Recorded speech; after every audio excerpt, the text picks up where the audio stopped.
welcome to another episode of Behind the Dreamers. I'm Jennifer Loading, and we are talking to the achievers, the creators, the magic makers, and the dreamers. These are our friends, these are your friends, and they are living the extraordinary.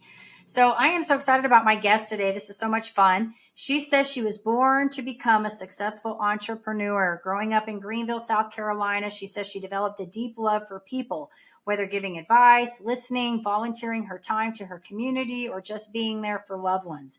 She was the founder of Kid Fusion, a mobile kids fitness program designed for children to help them overcome obesity and other weight-related issues. She said her goal was to combat childhood obesity, so in turn, that would defeat adult obesity. I love it. The plan and vision were to start locally with those that she could immediately help and then eventually scale her initiatives to a much larger, changing the lives of children one family at a time. And so what did she do? She volunteered her time in the community by working with nonprofit organizations. She says being a fitness instructor for kids was just the beginning of her journey.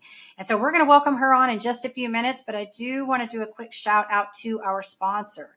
So today's episode is brought to you by Walt Mills Photography. If you are a creator needing post-production, consultation, or promotion, Walt Mills is your guy. Whether short films, YouTube films, photography work, or a new headshot, Walt can help you find a solution to match your needs.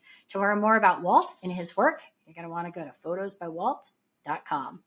All right, I'm so excited to get a guest on here today. Stephanie Sterling, she's a speaker, an entrepreneur, and she's the author of Fatherless Success. She continues to build her legacy through her brand, and her story inspires others. She continues to mentor and says she looks forward to being a support system and showing others that they are not alone in healing and overcoming adversity.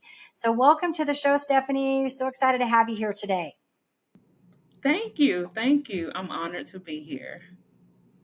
It's so fun. So just so you know, when you sent your bio over to me, you have done so many like neat things. I love all the community work that you've done. And so I was like, oh my gosh, I got to kind of try to pick out the highlights here so I don't tell your whole story in the intro. So that's why you saw an abbreviated version of everything. Absolutely. Absolutely. You get it. Okay. So tell us a little bit about who Stephanie is. What are you doing right now? So the first thing is actually last night I was at the Inspiring Women's Award Gala because I was nominated for an entrepreneurship award. So just thank you to Mary MJ Harper with Pay It Forward projects. It was me along with 15 other women who received various awards last night. Beautiful event. And so I'm just honored to have been a part of that. Right now, my focus is doing my book signings, getting more exposure to my book. I just landed my second deal with a nonprofit.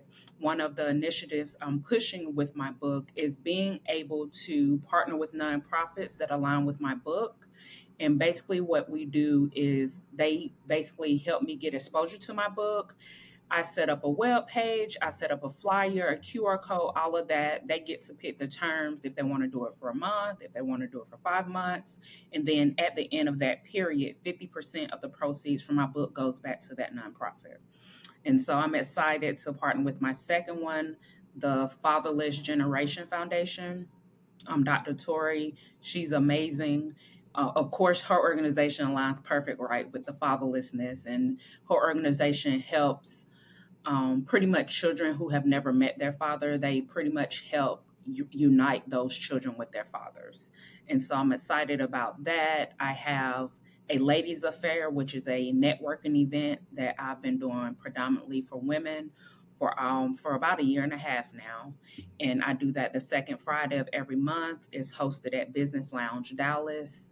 And I love this because it's purpose driven. And I created this space for women to be able to come and connect, build and grow, and also be able to build a sisterhood outside of those four walls. And so it's really theme and purpose driven. Next month, we're going to be focusing on business financial literacy. That one will be held Friday, August 11th from 6:30 to 8:30. And what I do is have speakers that align with the theme come and speak. I have women have opportunities to be vendors, and then just a space where we can not only connect and support each other, but also have great tools and resources to carry with us as well once we leave the event. So I'm passionate about that. I always will have a passion for the youth. So I'm a mentor with Big Brothers Big Sisters, and I do volunteer work throughout the community. I recently was in Leadership ISD cohort, which focuses on public education and the racial inequities. That was very amazing because now I have more tools to be able to advocate for my community, right? For those who may not have a voice or for those who just don't know because, if some things, if you're not aware of it, if you're not in that circle, as a single parent, they don't have time to be up on everything. And so just me Yeah. equipping myself with those tools so I can be an advocate for those families is amazing. Okay, Stephanie. So you've got a lot of exciting things going on. And like I mentioned early on, when I read your bio, I had to like pull all the most important things. And so thank you for sharing everything that you have going on. But I would like to know a little bit about the inspiration, like what led to this, because you mentioned, or I mentioned in your bio, and when you sent this to me at the beginning about how you were like destined to be this entrepreneur. So there had to be, some kind of inspiration. Did you grow up in an entrepreneurship family, or did you just always sort of have this little bit of something in you that you said, hey, I want to create, manifest something and help other people?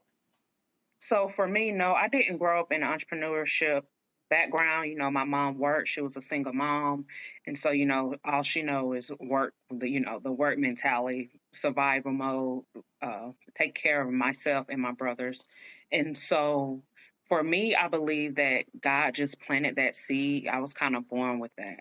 For me, I've always been different from people within my age group. I always kind of a loner. I always did my own thing. I always did what I felt like was right for me. I never was in the crowds or had cliques. I was one of those people I could talk to anybody. I could be cool or friends with anybody. That was just always my personality throughout school. And so I believe I was already set up for that. So there was this feeling I had that I was just different, that God has. I didn't realize until I got older and understood what that was, right? But it's because God has greater things over my life. He has a greater calling over my life. And so that's why I always stray from the crowd because I'm destined to do greater things. And so I can't do what other people are doing. I can't be out partying every weekend. I can't be doing this because that's not the purpose that's over my life. Yeah, no, this is good, Stephanie, and I can certainly relate to some of the things that you're saying. I think that to be an entrepreneur, you sort of have to be a little bit different, right? Like you can't just always go along with the mainstream and be a conformist with things. You've got to stand out and you got to be willing to take risk. And with risk comes, victory and successes, but it also comes pain and hardship too, right? So Correct. I think that, yeah, you having some of that, being in a single home family or single parent family and having to take some of that on and then and watching your mom do the things that she did, but also, I think we learn a lot as young kids. And so I really love what you said to all of that. So thank you for sharing that. So let's talk a little bit about your book, because this is, I don't know when you wrote this. So tell us a little bit about when this was written and maybe a little bit about, I mean, it's obviously we know what it's about, but maybe give us some details about what you're trying to do with that and kind of the message with that. So I published it June of 2021. So I just celebrated my 2 year anniversary. And it was one of those things I had the title years ago, probably like 2015, 2016, because I remember networking with this girl, with this lady, and we were talking. And I said, I'm going to write a book. It's going to be called Fatherless Success. But at that time, that's all I had. I just wasn't, it wasn't ready yet, right? God didn't say move forward. So, anyways, time rolls by, fast forward to 2019, 2020, it was kind of put back in my spirit. And so I was like, okay, it's like God was telling me it's time to write this book. And for me, it was about sharing my journey, my experiences growing up without a father, how that affected me emotionally, and then being able to share my healing journey, all of the things I had to heal from that started from the fatherlessness. And then just being able to inspire other people, whether it's women, men, youth, and let them know, hey, success isn't defined one way. That's up to you. But you do not have to allow your childhood or your obstacles or the hardships define who you want to be. take control of your life by forgiving, number one, forgiving yourself and forgiving others. Don't hold on to that, because when we hold on to that and we don't, oh, I can never forgive this person for this or that, you're giving them power over your life and they have moved on. And you're stuck and you're Yeah. trying to figure out, why do I keep going in and out of relationships and friendships and can't find my way in the workplace? Why do I have this toxic behavior, right? Or these toxic patterns? And it's because you're holding on to things and you haven't forgiven yourself and other people who may have caused any type of harm to you or deceit.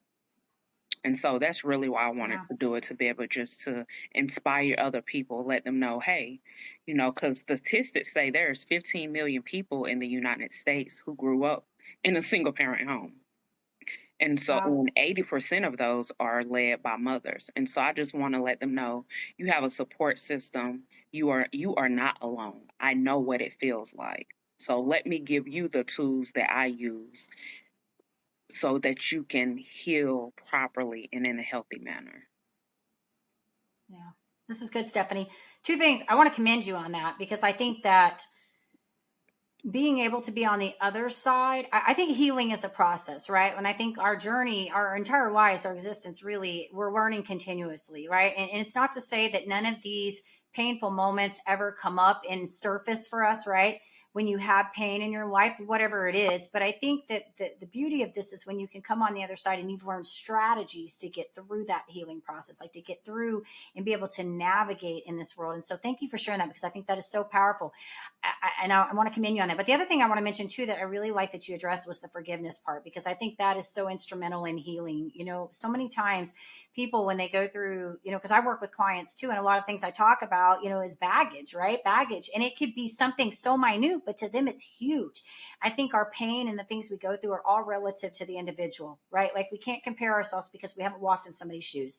But whatever pain that is, that stuff manifests, and you mentioned it manifests very differently in the different areas of our lives. So it'll show up in our relationships, in our work. It just shows up in various ways, and a lot of times people don't even recognize it. So I commend you for recognizing that this stuff was affecting you, because look at all the great things you've done with your, just in your business and in your life, and the lives you're changing, because you made that awareness, right? That self-awareness. Because people go through life, their whole existence, playing victim, right? Like they latch on to something and they hang on to it, and they never move past it, and they say, this happened to me, and because this happened to me, I can't do anything. And really, they're the ones that suffer. And if they would just learn to forgive the perpetrator, the person that they feel did the wrong to them and themselves, they can move and they can do the great things that they want to do. And I feel like a lot of times people want to blame somebody else because they don't want to hold themselves accountable. Oh, well, that happened to me because Sure. he did this or she did this or this. Right. Okay. Things are always going to happen. But until you start Right. holding yourself accountable, you're not going to get past it. You're not going to prosper. You're not going to elevate. You're not going to grow. You're not going to be able to make it to the next level. Even for Right. me, And you're any situation, I tell myself, hey, I recount what happened in that relationship or situation, and I'm like, look, if I strongly felt like I had played a part, or even if I was unaware of a part I played, I say, you know what? Maybe I made, maybe I triggered this person, or maybe if something happened. However, I'm not going to be responsible for their actions. So if I triggered you and you start yelling and cussing at me, I apologize if I triggered you, but now there's another issue because now you just disrespected me. And that's a boundary for me, right? Yeah. So it's like, I got to cut you off. And it's not, for me, it's never just like a one time thing. Sure. If you do something like 2 or 3 times, I'm like, okay, maybe that's probably just who you are, right? Bam. Right. You know what I'm saying? That's probably who you are. This isn't just a one off situation. So this is why I draw my boundary, because my peace and my boundaries are more important to me. So I'm not going to appease you by allowing you to do this because you haven't dealt with your traumas. Yeah. I agree with you, Stephanie. Totally. I gotcha. I was just laughing at that because I'm kind of that way too. I have this like 3-strike rule. I'm like, one time, I'm okay. 2 times, Third time, we done. We're just done. I can't do it anymore. Like my peace is important. Exactly. Exactly. But you also touched upon, which I think is really good, the whole idea of controlling your actions, because we can't really control our emotions, right? Like whatever we feel, right? But we can control our behavior and our reaction to the emotions. And that's where I think that self awareness comes in, that emotional IQ, right? The intelligence, all that stuff. EQ, I guess that's what we want, emotional EQ, right? We want to be able to control how we behave. So all we can do as human beings is respond for our behavior. We can say apologize for what we do to somebody, but we can no longer at that point assume responsibility for somebody who acts a certain way based on their emotions. They have to take their own responsibility. So I'm with you Correct. on that. So thank you Right. for sharing that. Of course. Of Good course. stuff.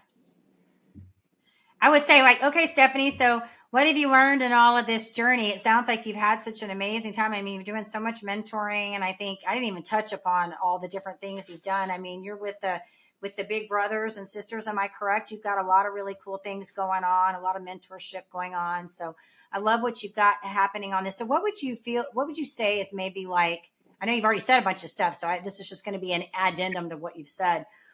What do you feel like has been the big takeaway in all of this for you? Like, what have you learned through all of this? For me, I have learned acceptance. I have learned grace, and I am learning more patience.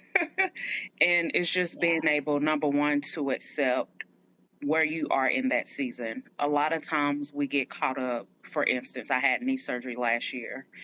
I was a runner. Like that was a part of my cardio routine, and it works well for my body type. It keeps me lean, and so I have to do high intense cardio. But when I had knee surgery, I no longer could do that. Now I have to do low impact cardio. And so it was like in a huge adjustment. I went through a dark place because like I was used to doing this. I don't know how to adjust to this. And so for me, acceptance was key because it was like, Stephanie, you had to have this surgery because I couldn't run before I had the surgery because my knee kept getting inflamed. So, Right. I had to do it. So, a lot of times we get hung up on who we were and where we were. Oh, I remember when I was here 5 years ago, or I remember when I was here last year, and then this happened. So, for me, it's accepting where I am. And so, hey, maybe I can't run, but guess what? I can still go to the gym and I can still do the stationary bike. I can do the treadmill. I can do other low pack cardio things in my workout, in my routine. And so now, I'm at a peace of mind with that part of that space in my life. And so acceptance is just being able to accept where you are in that season. Every season is going to be different. We're going to put on weight. We're going to lose loved ones. We're going to go through financial hardships, different things we're going to go through. But the biggest thing you can do is learn how to accept where you are and don't get so hung up on where you were, because where you are, you're there for a reason. God put you there for a Yeah. reason, because I like to say that right now I'm in my incubator stage. And when you put something in an incubator, that's when it has to grow and all these things, right? And so that's where I Right. feel I am. I feel like, or when a child is born, they have to put them in an incubator because they had certain issues. But once they isolate them and put them in the incubator, those issues go away, and now they go back to being healthy. And so I feel like I'm in that period of my life because it's like figuring out where I need to be and how I need to get there and what I need to redo and what I need to undo, all those things. So I feel like I'm in that space where God is just saying, I'm preparing you for something, but right now I need you right here, being still, being patient, being obedient, so that I can get you to the next level, because I have to make sure you're prepared for where I'm taking you. And until I feel I like love you're that. prepared, I got to keep you here. And sometimes that can make us feel stagnant, or it makes us feel like, oh, I'm not doing enough, because I'm one of those people I'm a thinker. So when I stay busy, that helps me not be so caught up in my head, in my thoughts, in my Yeah. emotions. Yeah. And so I'm going to say it was May when he kind of set me down, like, I need you to be still for a moment. that was a second hard thing I had to do. And so during that time, it's like I learned how to be more graceful, and that's giving myself grace on my journey and also giving other people grace. Because, you know, I have a way that I do things right. Other people do things differently, and I know that. And sometimes it can be irritating or frustrating when people do things that you feel like are not up to par for you, right? But then you got to come back down to, hey, we're different people. So Right. let me learn how to give these people grace. Now, that doesn't mean you're going to be late for a meeting 3 times on me, and I'm still, you know what I'm saying? Yeah. So it's not, I'm like I tell people, I'm not God. I don't have unlimited grace, but you know, because you know we still have to make the best of our time. But that means like, hey, this happened. This happened a couple of times. Okay, let me give this person grace. Let me not bash that person or badger them, you know, or make them feel less than just because something happened beyond their control. And so that's just why I'm in the space I am of acceptance and grace and just being more patient with the process. I think that's good, Stephanie. And I do think that allowing the grace, I mean, it does, because especially if you're working with other people, like we're talking about, right? And we know how we have a certain way that we want to do things, and not everybody does things. They don't process information the same way. They don't move the same way, right? Like, it's hard sometimes, especially if it's important that you get things done the way you want them to get done. But I will tell you, I had a gal come on my show a while back. She had had a traumatic brain injury, and she wrote a book about it and how she was healing. And one of the things we were talking about was this whole accepting where you are. And I'm also a runner, so I still do run. I probably not near as fast as you know, were, and as good as you, but I've run some marathons and stuff. And I still do. And oh, and I tell you, Stephanie, I just heard every time I get out there, I'm like, why am I doing this? It just hurts, right? But it's such an efficient way to burn calories and get an exercise in, you know?